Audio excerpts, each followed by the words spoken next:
ಶ್ರೀ ಶೇಖರಗೌಡ ಮಾಲಿ Patil sir ಅವರೇ, ಈ ಗೋಷ್ಠಿಯಲ್ಲಿ ತಮ್ಮ ಪ್ರಬಂಧಗಳನ್ನು ಮಂಡನೆ ಮಾಡಿರುವ ಕೊಪ್ಪಳ ವಿಶ್ವವಿದ್ಯಾನಿಲಯದ ಗೌರವಾನ್ವಿತ ಕುಲಪತಿಗಳಾಗಿರುವಂತಹ ಡಾಕ್ಟರ್ SP ದಾಣಿ ಅವರೇ ಮತ್ತು ಆತ್ಮೀಯ ಸ್ನೇಹಿತರು, ದಾಸ್ ಸಾಹಿತ್ಯದ ಬಗ್ಗೆ ತಲಸ್ಪರ್ಶಿ ಅಧ್ಯಯನವನ್ನು ಮಾಡಿರುವ ಗುಂಡೂರು ಪವನ್ ಕುಮಾರ್ ಅವರೇ, ವೇದಿಕೆ ಮೇಲೆ ಆಸೀನರಾಗಿರುವ ಅನೇಕ ಗೌರವಾನ್ವಿತರೇ, ಮುಖ್ಯ ಅತಿಥಿಗಳೇ ಮತ್ತು ವೇದಿಕೆಯ ಮುಂದುಗಡೆ ಕುಳಿತಿರುವ ಕನ್ನಡ ವಿಶ್ವವಿದ್ಯಾನಿಲಯದ ಮಾನ್ಯ ಡೀನ್ರು ಮತ್ತು ಈ ನಾಡಿನ ಶ್ರೇಷ್ಠ ವಿಮರ್ಶಕರು ಆಗಿರುವಂತಹ ಡಾಕ್ಟರ್ ವೆಂಕಟಗಿರಿ ದಳವಾಯಿ ಅವರೇ, ಮಾಧ್ಯಮದ ಮಿತ್ರರೇ ಮತ್ತು ಇನ್ನು ಅನೇಕ ಜನ ಹಿರಿಯರು ಇಲ್ಲಿದ್ದೀರಿ.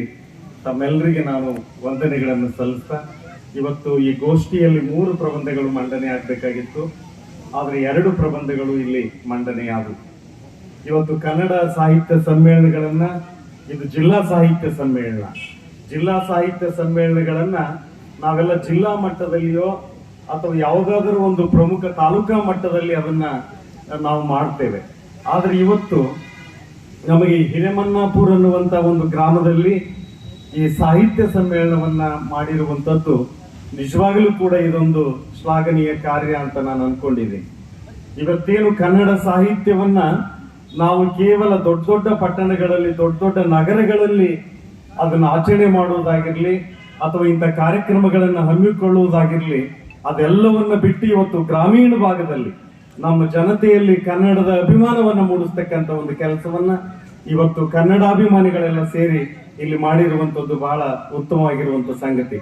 ನಾವು ಬೆಳಗ್ಗೆ ನೋಡಿದ್ವಿ, ನಮ್ಮ ಶೇಖರಗೌಡ ಪಾಟೀಲ್ರವರು, ಮಾಲಿ ಪಾಟೀಲ್ರವರು ಕೇವಲ ಸಾಹಿತಿಗಳಷ್ಟೇ ಅಲ್ಲ, ನಿಮ್ಮೆಲ್ಲರಿಗೆ ಗೊತ್ತಿದೆ ಅವರೊಬ್ಬ ಉತ್ತಮ ಸಂಘಟಕರು. ಅವರು ಅನೇಕ ಬೇರೆ ಬೇರೆ ಸಂಘ ಸಂಸ್ಥೆಗಳಿಗೆ ತಮ್ಮದೇ ಆಗಿರ್ತಕ್ಕಂಥ ಒಂದು ಕೊಡುಗೆಯನ್ನು ಕೊಟ್ಟಿದ್ದಾರೆ. ಇವತ್ತು ಇಡೀ ಕರ್ನಾಟಕದಲ್ಲಿ ನಾವು ಸಹಕಾರ ಸಂಸ್ಥೆಗೆ ಬಹುತೇಕ ನಮ್ಮ ಮಾಲಿ ಪಾಟೀಲ್ ಕೊಟ್ಟಿರುವಂತಹ ಕೊಡುಗೆ ಬಹಳ ಅದ್ಭುತವಾಗಿರ್ತಕ್ಕಂಥ ಒಂದು ಕೊಡುಗೆ. ನೀವೆಲ್ಲರೂ ಬೆಳಗ್ಗೆ ಇವತ್ತು ಎತ್ತಿನ ಬಂಡಿ ಮೂಲಕ ಅವರನ್ನ ಮೆರವಣಿಗೆಯನ್ನ ಮಾಡಿದ್ರಿ. ಅದು ಅವರ ವ್ಯಕ್ತಿತ್ವಕ್ಕೆ ಕೊಟ್ಟಂತ ಒಂದು ಗೌರವ ಅಂತ ನಾನು ಅನ್ಕೊಂಡಿದ್ದೀನಿ. ಇವತ್ತು ಯಾರು ತಮಗಾಗಿ ಬದುಕ್ತಾರೋ ಜನ ಅವರನ್ನು ನೆನೆಸೋದಿಲ್ಲ, ಯಾರು ಇತರರಿಗಾಗಿ ಬದುಕ್ತಾರೋ, ಯಾರು ಸಮಾಜಕ್ಕಾಗಿ ಬದುಕ್ತಾರೋ, ಯಾರು ಕನ್ನಡ ನೆಲಕ್ಕಾಗಿ ಬದುಕ್ತಾರೋ ಅಂತವರನ್ನ ಜನ ನೆಲೆಸ್ತಾರೆ, ಅವ್ರನ್ನ ಮೆರೆಸ್ತಾರೆ ಅನ್ನೋದಕ್ಕೆ ಇವತ್ತು ನಮ್ಮ ರಾಜಶೇಖರ್ ಪಾಟೀಲ್ರವರ ಮೆರವಣಿಗೆ ಒಂದು ಸಾಕ್ಷಿ ಅಂತ ನಾನು ತಿಳಿದುಕೊಂಡಿದ್ದೇನೆ. ಇವತ್ತು ಈ ಗೋಷ್ಠಿಯ ಆಶಯ ಭಾಷಣವನ್ನ ಮಾಡಿರುವಂತ ನಮ್ಮ ಬಸವರಾಜ್ ಭಿನ್ನಾಳ್ ರವರು ಬಹಳ ಅದ್ಭುತವಾಗಿರ್ತಕ್ಕಂಥ ಮಾತುಗಳನ್ನ ಹೇಳಿದ್ರು. ಅವ್ರ ಮಾತುಗಳು ಬಹಳ ಕಡಿಮೆ, ತುಸು ಮಾತಿನಲ್ಲಿ ಕಸುವಿನ ಅಂಬಾರಿಯನ್ನ ನಮ್ಮ ಭಿನ್ನಾಳ್ ಅವರು ಇವತ್ತು ಏರಿದ್ರು. ನಮ್ದೆಲ್ಲ ಒಂದು ರೀತಿಯ ಜಂಜಾಟದ ಬದುಕು.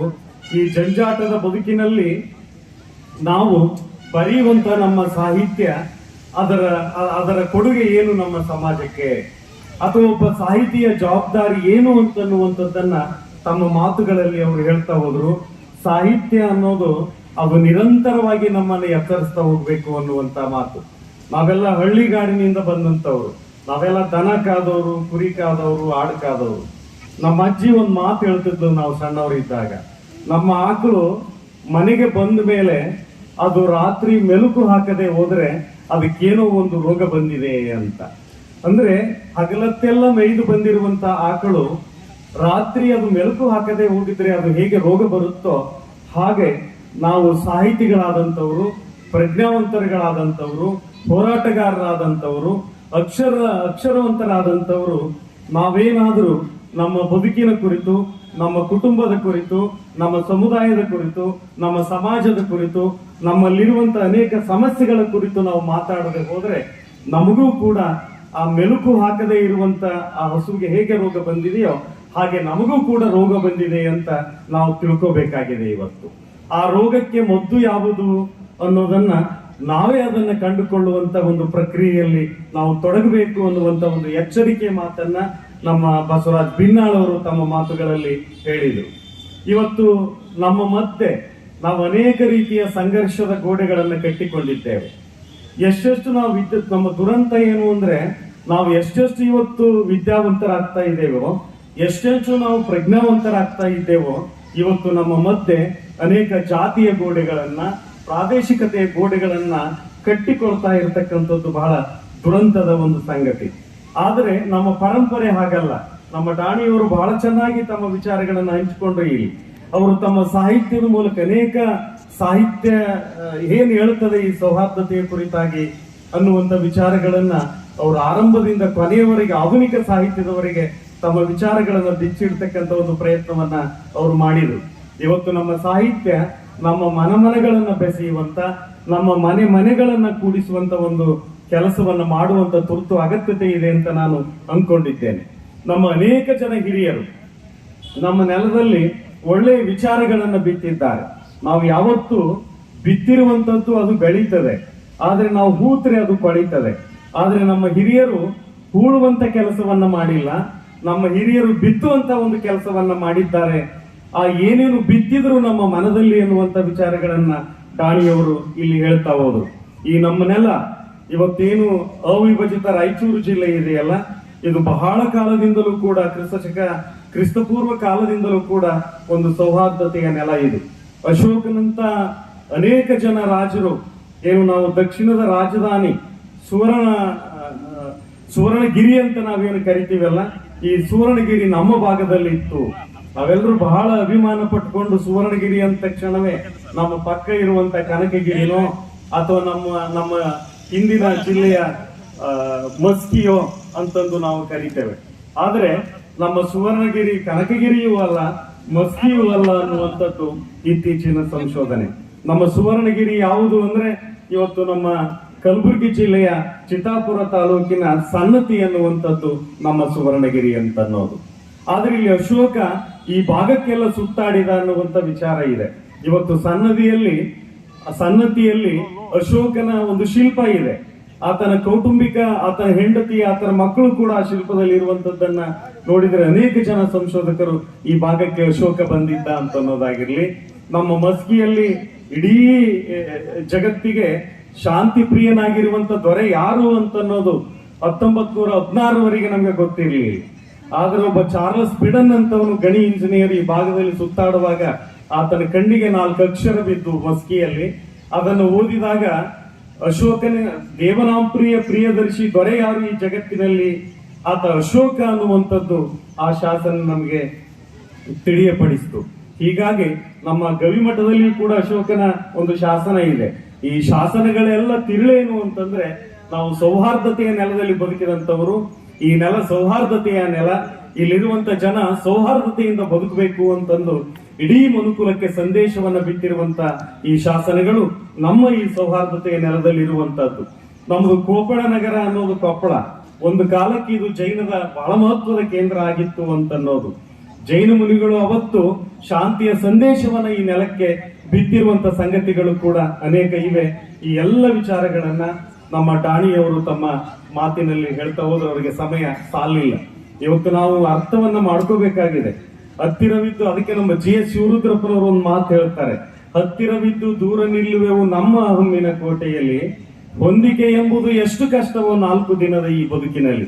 ನಮ್ಮ ಬದುಕು 4 ದಿನದ್ದು, ಆದ್ರೆ ನಾವು ನಮ್ಮ ಮಧ್ಯೆ ಅನೇಕ ಗೋಡೆಗಳನ್ನು ಕಟ್ಟಿಕೊಂಡು ನಾವು ಇವತ್ತು ಒದ್ದಾಡ್ತಾ ಇದ್ದೇವೆ.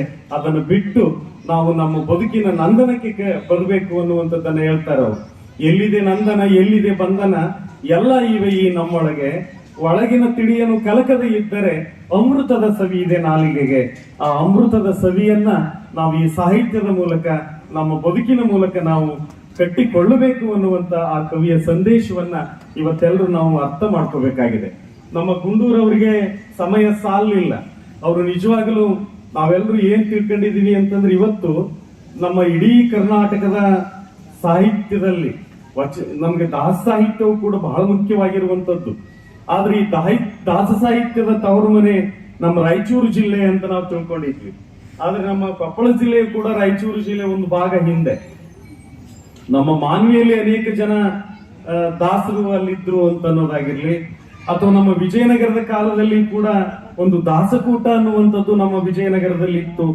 ಹೀಗಾಗಿ ಈ ದಾಸ ಪರಂಪರೆಯ ಒಂದು ದೊಡ್ಡ ಒಂದು ಗುಂಪೆ ಈ ಭಾಗದಲ್ಲಿ ಇತ್ತು ಅಂತ ಅನ್ನೋದಕ್ಕೆ ನಮ್ಮ ಪವನ್ ಕುಮಾರ್ ಅವರು ಏನಿಲ್ಲಿ ಇವತ್ತಿಲ್ಲಿ ತಮ್ಮ ಪ್ರಬಂಧವನ್ನ ಮಂಡನೆ ಮಾಡಿದ್ರು. ಸುಮಾರು 15-20 ಜನ ದಾಸರನ್ನ ಗುರುತಿಸುವುದರ ಮೂಲಕ ಅವರ ಸುಳಾದಿಗಳನ್ನ, ಅವರ ಉಗಾಭೋಗಗಳನ್ನ, ಅವರ ಕೀರ್ತನೆಗಳನ್ನ ನಮ್ಮ ಮುಂದೆ ಉಣಬಡಿಸಿದರು. ಒಂದ್ ಮಾತಿದೆ ನಮಗೆ, ಇವತ್ತು ದಾಸ ಸಾಹಿತ್ಯ ಅನ್ನುವಂಥದ್ದು ಅದು ಸಮಾಜಮುಖಿ ಸಾಹಿತ್ಯ ಅಲ್ಲ ಅಂತನ್ನುವಂಥದ್ದನ್ನ ಕೆಲವು ವಿಮರ್ಶಕರು ಮಾತಾಡ್ತಾರೆ. ಆದ್ರೆ ನಾವು ಅನೇಕ ಕೀರ್ತನೆಗಳನ್ನ ಮತ್ತು ಈ ಉಗಾಭೋಗಗಳನ್ನ ಸುಳಾದಿಗಳನ್ನ ಗಮನಿಸ್ತಾ ಹೋದ್ರೆ ಅದು ಕೂಡ ಒಂದು ಸಮಾಜಮುಖಿಯಾಗಿರ್ತಕ್ಕಂಥ ಸಾಹಿತ್ಯ ಅಂತ ಅನ್ನೋದನ್ನ ನಾವು ಇವತ್ತು ಗಮನಿಸಬೇಕಾಗಿದೆ. ಆದ್ರೆ ಮುಖ್ಯವಾಗಿ ಇವತ್ತು ಈ ಅಂತರಸೂಚಿ, ಆ ಅಂತರಸೂಚಿಯ ಚಳುವಳಿ ನಮ್ಮ ದಾಸ ಸಾಹಿತ್ಯ ಅಂತ ಅನ್ನೋದು ನಮಗೆ ಬಹಳ ಮುಖ್ಯ. ಇವತ್ತು ಆ ಸಾಹಿತ್ಯ ಒಂದು ಸಂದೇಶವನ್ನ ನಮ್ಮ ಸಮಾಜಕ್ಕೆ ಕೊಡ್ತದೆ. ನಮಗೆ ಬಡತನ ಬಂದರೂ ಕೂಡ ನಾವು ಅದನ್ನ ಹಿಗ್ಗುತ್ತಲೇ ಸ್ವೀಕಾರ ಮಾಡಿ ಸಮಾಜಮುಖಿಯಾಗಿರ್ತಕ್ಕಂಥ ಒಂದು ಕೆಲಸವನ್ನ ಮಾಡಬೇಕು ಅಂತ ಅನ್ನೋದು.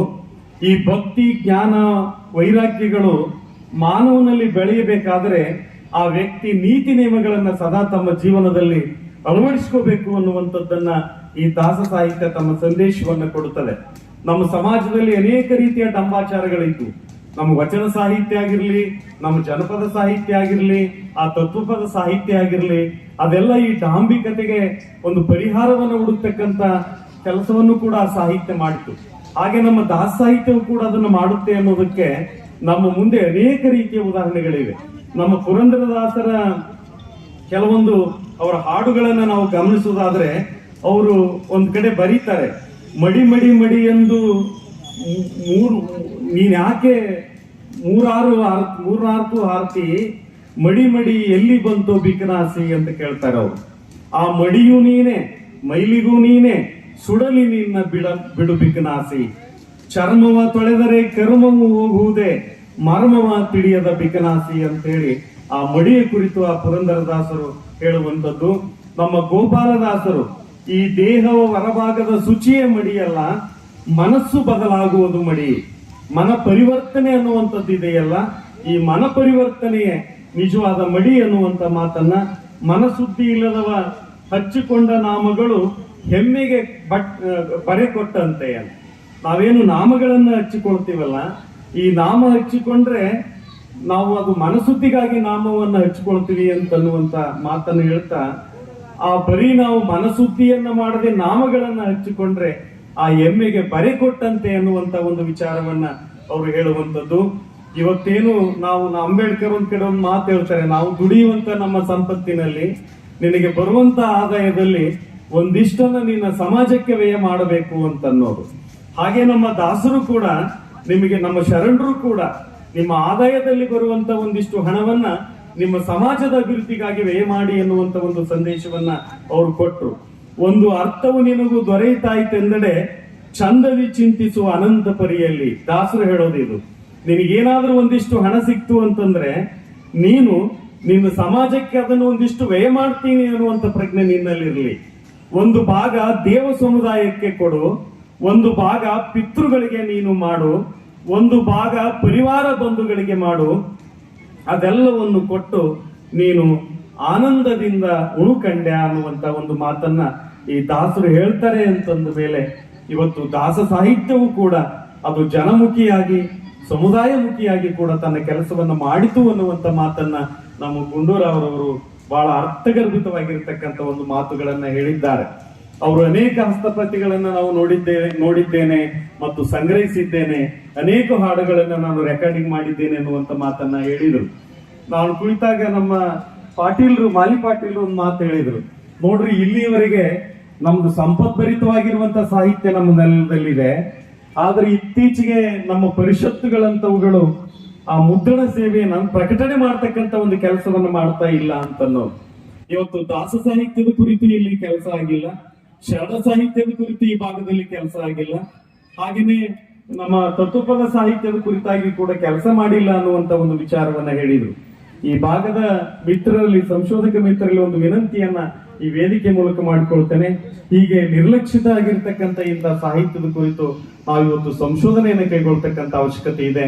ಅದನ್ನ ಮುದ್ರಣ ಮಾಡಿ ನಮ್ಮ ಜನರಿಗೆ ಹಂಚುವಂತ ಒಂದು ಕೆಲಸವನ್ನ ಈ ಭಾಗದ ಜನ ಮಾಡ್ಲಿ ಎನ್ನುವಂತ ಮಾತನ್ನ ಈ ಸಂದರ್ಭದಲ್ಲಿ ಹೇಳ್ತಾ, ಇವರ ಉಪನ್ಯಾಸಗಳು ಇವತ್ತು ನಮಗೆ ಎಚ್ಚರಿಕೆಯ ಒಂದು ಗಂಟೆಯನ್ನ ಕೊಟ್ಟು ಆ ಸಾಹಿತ್ಯದ ಮೂಲಕ ನಾವು ಏನನ್ನ ಮಾಡಬೇಕಾಗಿದೆ, ನಾವು ನಮ್ಮ ಸಾಹಿತ್ಯ ನಮ್ಗೆ ಏನನ್ನ ಕೊಡಬೇಕಾಗಿದೆ ಎನ್ನುವಂತ ಒಂದು ವಿಚಾರಗಳನ್ನ ಅಥವಾ ಸಾಹಿತ್ಯದ ಕೆಲಸ ಏನು ಅನ್ನುವಂಥದ್ದನ್ನು ಕೂಡ ಅವರು ಹೇಳ್ತಾ ಹೋದ್ರು.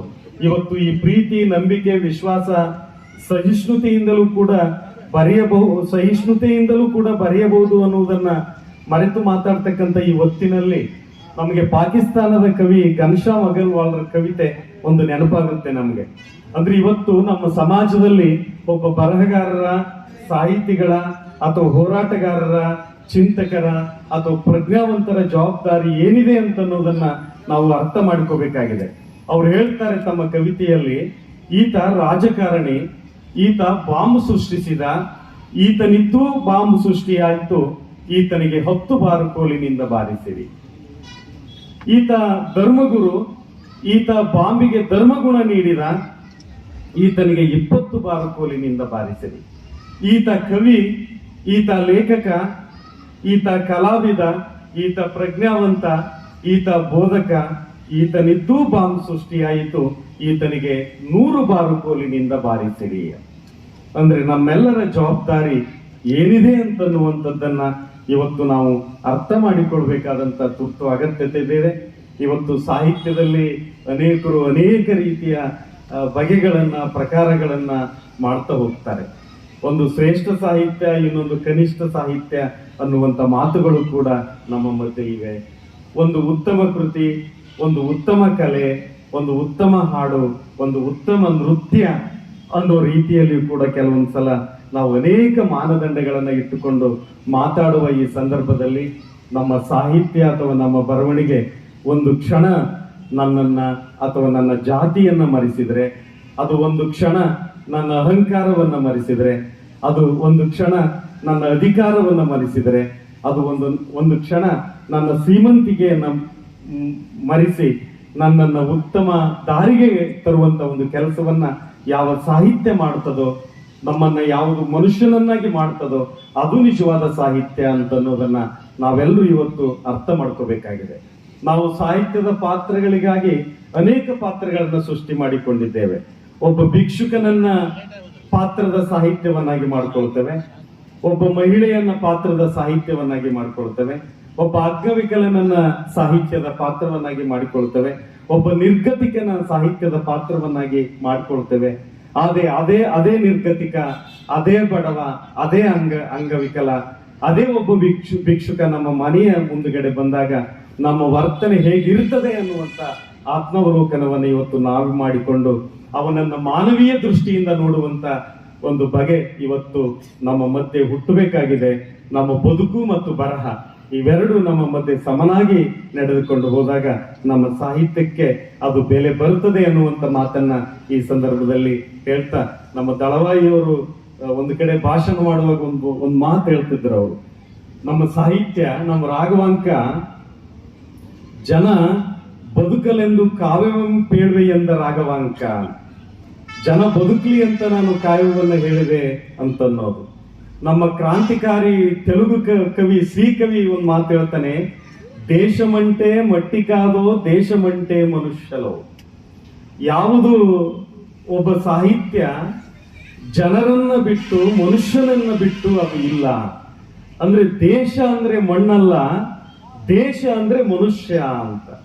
ಆ ಮನುಷ್ಯನನ್ನ ಕೇಂದ್ರೀಕರಿಸಿಕೊಂಡು ಇರೋದು ಇದೆಯಲ್ಲ, ಅದು ಸಾಹಿತ್ಯ ಅನ್ನುವಂಥದ್ದನ್ನ ಹೇಗೆ ಆ ಶ್ರೀಕವಿ ಹೇಳಿದ್ನೋ, ನಮ್ಮ ಸಾಹಿತ್ಯ ಅದು ಮನುಷ್ಯನನ್ನ, ಮನುಷ್ಯತ್ವವನ್ನ ಬಿಟ್ಟಿರಲಾರದು. ನಮ್ಮ ಸಾಹಿತ್ಯ ಮನುಷ್ಯ ಮತ್ತು ಮನುಷ್ಯತ್ವವನ್ನ ಅದು ಕೇಂದ್ರೀಕರಿಸಿಕೊಂಡಿರಬೇಕು. ಅದನ್ನ ರೂಪಿಸ್ತಕ್ಕಂಥವ್ರು ಅವರು ಬರೀ ಸಾಹಿತಿಗಳಲ್ಲ, ಅವರು ಈ ನಾಡಿನ ಕೃಷಿಕರು, ಮಹಿಳೆಯರು, ಕಾರ್ಮಿಕರು, ಮಕ್ಕಳು, ಇವರೆಲ್ಲರನ್ನ ಒಳಗೊಂಡಂತ ಸಾಹಿತ್ಯ ಅದು ಜನಮುಖಿಯಾದಂತ ಸಾಹಿತ್ಯ ಆಗ್ತದೆ. ಅವರು ನಿಜವಾದ ನಮ್ಮ ಸಾಹಿತ್ಯದ ಕಥಾನಾಯಕರು ಅನ್ನುವಂಥದ್ದನ್ನ ನಾವಿವತ್ತು ಅರ್ಥ ಮಾಡ್ಕೋಬೇಕು ಅಂತನ್ನೋದು ಈಗೇನು 2 ದಿನಗಳ ಕಾಲ ನಡೆಯುವಂತ ಈ ಸಮ್ಮೇಳನದ ಒಂದು ಆಶಯ ಆಗಲಿ ಎನ್ನುವಂತ ಮಾತನ್ನ ಈ ಸಂದರ್ಭದಲ್ಲಿ ಹೇಳ್ತಾ, ಮಾತಾಡುವ ಮಾತುಗಳು ಅನೇಕ ಇವೆ, ಆದರೆ ಇನ್ನೂ ಅನೇಕ ಗೋಷ್ಠಿಗಳು ನಡೆಯಬೇಕಾಗಿದೆ. ಹೀಗಾಗಿ ನನ್ನನ್ನ ಕರೆಸಿ, ನಾನು ಇಲ್ಲೇ ಹಂಪಿಯಲ್ಲಿ ಕಾರ್ಯವನ್ನು, ನಾನು ಮೂಲತಃ ಇದೇ ಜಿಲ್ಲೆಯವನು. ನಾನು ಹಿಂದಿನ ಈ ರಾಯಚೂರು ಜಿಲ್ಲೆಯ ಕಸ್ಬಾ ಲಿಂಗಸೂರಿನ ಒಂದು ಗ್ರಾಮದವನು.